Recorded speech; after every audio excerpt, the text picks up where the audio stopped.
నమస్కారం V9 Telugu news కి స్వాగతం. నా పేరు సుమలత. మహబూబ్ నగర్ టౌన్ లో వానగండ్లు ఎదురుగాలులతో కురిసిన భారీ వర్షానికి పలు చోట్ల పెద్ద చెట్లు నడి రోడ్డులపై విరిగి పడడం జరిగింది. Mahbubnagar town clock tower golden hotel సమీపంలో దాదాపు 50 ఏండ్ల పాత చెట్టు భారీ వర్షం ఎదురుగాలులకు విరిగి నడి రోడ్డు మీద పడడంతో రాకపోకలు పూర్తిగా నిలిచిపోయాయి. పక్కనే ఉన్న విద్యుత్ స్తంభం కూడా విరిగి పడడంతో కరెంటు కూడా పూర్తిగా బంద్ చేయడం జరిగింది. ఎదురుగాలులు వర్షం అదుపులో వచ్చిన వెంటనే మున్సిపల్ అధికారులు మరియు పోలీస్ శాఖ అధికారులు వచ్చి గుడ్డెళ్లతో చెట్టు కొమ్మలను నరుకుతూ జేసీపీ మరియు ట్రాక్టర్ల సహాయంతో నడి రోడ్డుపై పడ్డ చెట్టుని తొలగించుటకు పనులు చేపట్టడం జరిగింది.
ఇంట్లో గొడవ తీసుకురాలేవా నువ్వు కూర్చో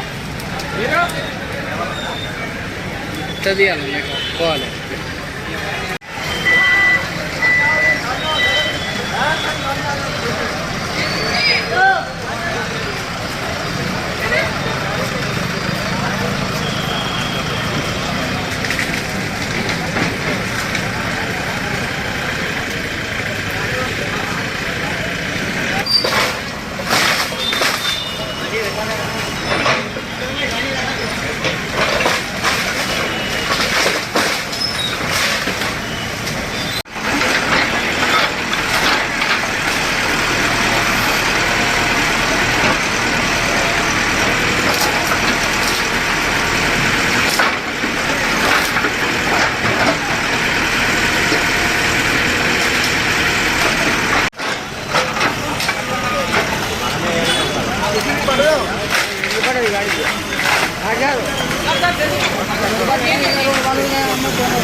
నేను కరెక్ట్ ఆఫీస్ కాడికి వచ్చినా ఫోన్ చేశాను. ఎప్పుడు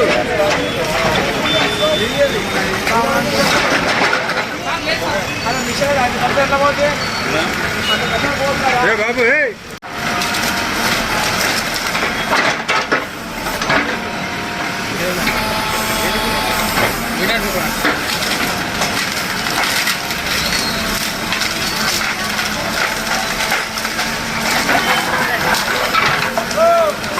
మరిన్ని తాజా వార్తల విశేషాల కోసం మా ఛానల్ ని సబ్స్క్రైబ్ చేసుకోండి. ధన్యవాదములు.